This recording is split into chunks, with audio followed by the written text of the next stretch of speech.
नमस्कार। आज श्रावण शुक्ल चतुर्दशी शक 1938 नारळी पौर्णिमा पतेती सादर करत आहोत ठाणे वार्ता।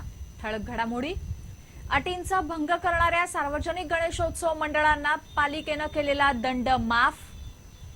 भिवंडी बाह्यवळण रस्त्यावर झालेल्या भीषण अपघातात 4 जण जागीच ठार। आणि निविदा प्रक्रिया पारदर्शी करण्यासाठी पालिका आयुक्तांची स्वतंत्र छाननी समिती। या आणि इतर घडामोडी विस्तृतपणे पण काही क्षणातच। ठाणे वार्ता पहा श्रीस्थानक वाहिनीवर। आता सकाळी 9:15 पासून रात्री 9:15 पर्यंत ठाणे वार्ता, ठाण्यातील पहिलं दृकश्राव्य माध्यम। श्रीस्थानक वाहिनी ठाण्याची स्वतःची वाहिनी। ठाण्यातील घडामोडी, कार्यक्रम, वादविवाद, अगदी गाणी, नाटक याचा आनंद घर बसल्या पहा श्रीस्थानक वाहिनी। आपल्या ठाण्याचं हक्काचं व्यासपीठ श्रीस्थानक वाहिनी। ठाणे वार्ता आता संकेतस्थळावर देखील ठाणेवार्ता.com वर क्लिक करा आणि ठाण्याच्या घडामोडी जाणून घ्या। ठाण्यातील पहिलं ऑनलाईन माध्यम ठाणेवार्ता.com। नमस्कार मंडळी, दर रविवारी पाहायला विसरू नका। नमस्कार मंडळी, आपल्या प्रश्नांचं थेट उत्तर। ठाणे वार्ता पहा श्रीस्थानक वाहिनीवर।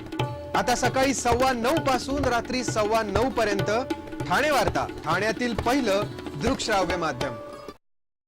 गणेशोत्सव काळात विनापरवाना मंडप बांधणं, रस्त्यावर खड्डे खोदणं तसंच अटी आणि शर्तींचा भंग करणाऱ्या सार्वजनिक गणेशोत्सव मंडळांना ठोठावलेला दंड तांत्रिक कारणामुळे ठाणे महापालिकेने मागे घेतला आहे।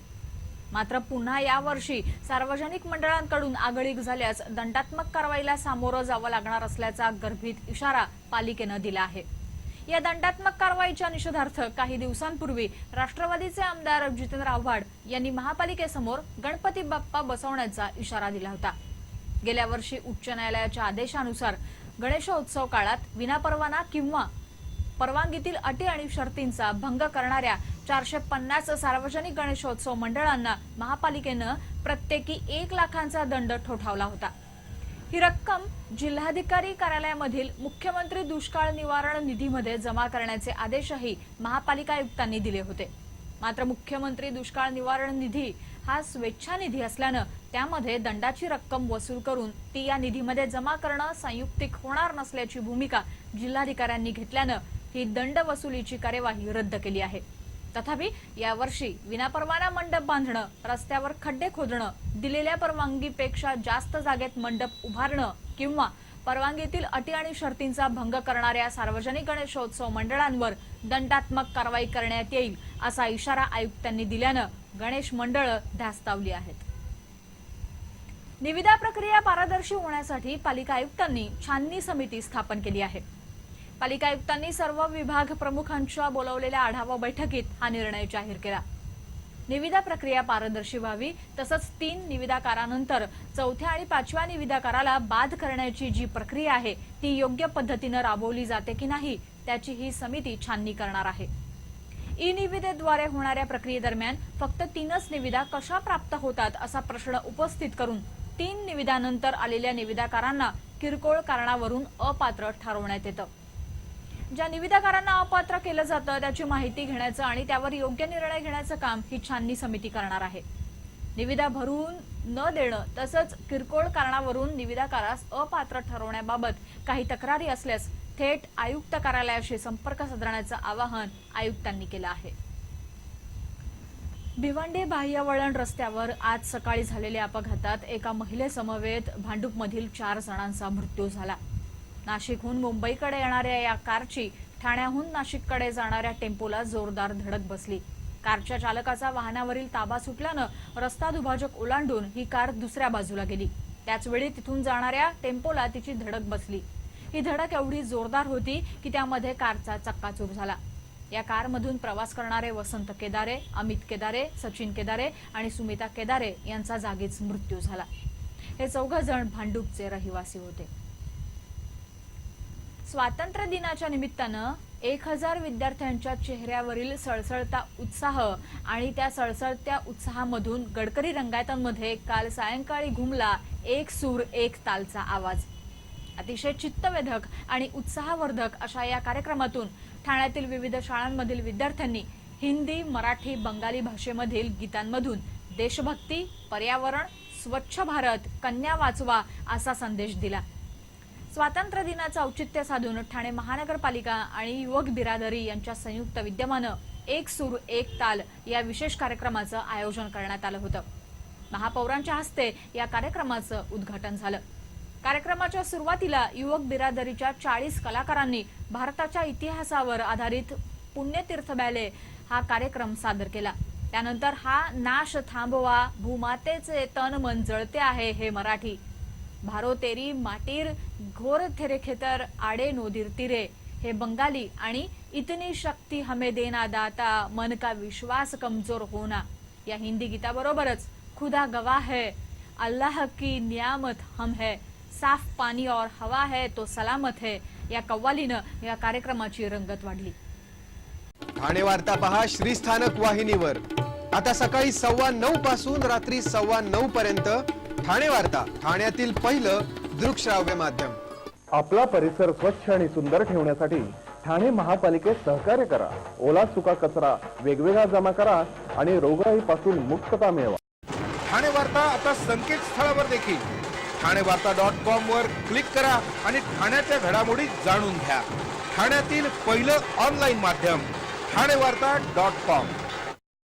डॉक्टर आणि रुग्णांचं पिढ्यानपिढ्यांचं जिव्हाळ्याचं नातं म्हणजेच डॉक्टर बेडेकर हॉस्पिटल आता अत्याधुनिक सोयी सुविधा आणि तंत्रज्ञान युक्त वंध्यत्व निवारण केंद्रात IVF आणि टेस्ट ट्यूब बेबीची ही सुविधा। डॉक्टर बेडेकर हॉस्पिटल, महर्षी कर्वेपथ, ठाणे। 65 वर्षांची निरंतर सेवा। ठाणे वार्ता पहा श्रीस्थानक वाहिनीवर आता सकाळी 9:15 पासून रात्री 9:15 पर्यंत। ठाणे वार्ता, ठाण्यातील पहिलं दृकश्राव्य माध्यम। बारमध्ये वेटरची नोकरी करणाऱ्या 21 वर्षीय तरुणीचा पाठलाग करून आधी ओळख वाढवून नंतर जेवणाच्या आणि बोलण्याच्या बहाण्यानं लॉजवर नेऊन प्रेमवीरानं तिच्यावर अत्याचार केल्यानंतर अमानुष मारहाण केली। या घटनेनं हादरलेल्या तरुणीनं स्वतःला लॉज मधल्या बाथरूम मध्ये कोंडून घेत पहाटे 3:15च्या सुमारास मोबाईलवरून ठाणे पोलिसांच्या नियंत्रण कक्षाला फोन लावला। त्यानंतर पोलिसांच्या पथकानं लॉज मधून पीडित तरुणीची सुटका केली। तसंच पळून गेलेल्या अजय चौरसियाच्या मुसक्या काही तासातच पोलिसांनी आवळल्या। वागळे स्टेट परिसरात राहणारी 21 वर्षीय तरुणी उपवन इथल्या एका बारमध्ये वेटरचं काम करते। दररोज तिला घरी सोडण्यासाठी गाडी येत असे। तरीही याच बारमध्ये जाणारा पेशाने चालक असलेला आरोपी अजय चौरसिया या तरुणीचा महिनाभर पाठलाग करत होता। अखेर त्याने तरुणीशी ओळख वाढवून तिच्याशी सूत जमवलं। त्यानंतर 13 ऑगस्टच्या रात्री दोघंही जेवणाच्या निमित्तानं वागळेमधील द्वारका लॉजमध्ये गेले। तिथल्या रूममध्ये चौरसिया याने आपला कार्यभाग साधल्यानंतर तरुणीला बेल्टनं अमानुष मारहाण करण्यास सुरुवात केली। या प्रकारानं हादरलेल्या तरुणीनं प्रथम लॉजमधील दूरध्वनीवरून पोलिसांना संपर्क साधण्याचा प्रयत्न केला असता चौरसियाने दूरध्वनीची वायर कापून टाकली। रात्री 3:15 वाजता संधी साधून तिनं स्वतःला बाथरूममध्ये कोंडून घेत पोलीस नियंत्रण कक्षाशी संपर्क साधला आणि नियंत्रण कक्षातील महिला शिपाई शुभांगी टोणगे हिनं सतर्कता दाखवत वागळे पोलिसांचं पथक लॉजवर पाठवून पीडित तरुणीची सुटका केली। टोणगे यांच्या दक्षतेचं वरिष्ठ पोलीस अधिकाऱ्यांकडून कौतुक होत आहे। ठाणे पूर्वेकडील कोपरी परिसरातील खाडी किनाऱ्यावरील जेटीवर आढळलेल्या शिवकालीन पुरातन तोफांमधील 2 तोफा ठाणे महापालिका मुख्यालयाच्या प्रवेशद्वारावर विराजमान करून तोफांचं संवर्धन करण्यात आलं आहे। नुकत्याच साजऱ्या झालेल्या स्वातंत्र्य दिनाच्या समारंभात या तोफांचं अनावरण करण्यात आलं। ठाणे पूर्वेकडील खाडी किनारी असलेल्या ब्रिटिशकालीन जेटीवर 8 वर्षांपूर्वी या शिवकालीन तोफा आढळल्या होत्या। डागडुजी दरम्यान या तोफा महापालिकेनं जतन करण्यासाठी पावलं उचलली। त्यानुसार कला दिग्दर्शक नितीन देसाई यांच्या कलाकुसरीनं या तोफांवर प्रक्रिया आणि रंगरंगोटी करून पालिका मुख्यालयातील प्रवेशद्वारावर राष्ट्रध्वजाच्या स्तंभाजवळ बसवले आहेत। या तोफांमुळे युद्धातील शौर्याच्या गाथा जागृत झाल्या असून तब्बल 100 वर्ष जुन्या असाव्यात अशी माहिती जाणकारांनी दिली। पारशी बांधवांनी पतेती हा आपला नववर्ष दिन मोठ्या उत्साहात साजरा केला। ठाण्यातील टेंभिनाका परिसरात पारशी अग्यारीत पारशी बांधवांनी एकत्र येऊन एकमेकांना नववर्षाच्या शुभेच्छा दिल्या। ठाण्यातील पारशी अग्यारी 250 वर्षांहून अधिक जुनी आहे। ही पारशी अग्यारी पाडण्यात आली होती, मात्र आता तिचं काम पूर्ण झालं आहे। पारसी लोक इराणमधून इसवी सन 1340 मध्ये भारतातील दीव बंदर इथे आले. त्यांनी त्यांच्यासोबत त्यांच्या धर्माची ज्योत आणली होती. ही ज्योत आजही तेवत ठेवली जाते. या ज्योतीची दिवसात 5 वेळा पूजा केली जाते. आपल्या कमाईचा काही भाग पारशी बांधव देवधर्मासाठी दान करतात. ठाण्यामध्ये जवळपास 500 पारशींची वस्ती आहे. पारशी नववर्ष दिनाला जश्न ए सदिमानी असं संबोधतात. टेंभिनाका येथील पारशी अग्यारीत जमलेल्या पारशी बांधवांनी एकमेकांना शुभेच्छा देऊन प्रार्थना केली. रेल्वे पाठोपाठ आता राज्य परिवहन महामंडळाच्या बसमध्ये मोफत वायफाय सुविधा मिळणार आहे. सध्या प्रायोगिक तत्वावर शिवाजीनगर आणि स्वारगेट आगारातील शिवनेरी, हिरकणी आणि परिवर्तन बसेसमध्ये ही सुविधा दिली जाणार आहे. राज्य परिवहन महामंडळाच्या बसेसमध्ये वायफाय यंत्र बसवलं जाणार आहे. बसमध्ये प्रवेश केल्यानंतर आपल्या फोनमधून आवश्यक ती माहिती भरल्यावर प्रवाशांना वायफाय सुविधा मिळणार आहे. या वायफायवर मराठी, हिंदी, इंग्रजी चित्रपट, गाणी, बातम्या, लहान मुलांसाठी चित्रपट, गाजलेल्या मालिका असा मनोरंजनाचा खजिना अनुभवता येणार आहे. प्रत्येक प्रवाशाला त्याच्या पसंतीनुसार काही ऐकणं किंवा बघणं शक्य होणार आहे.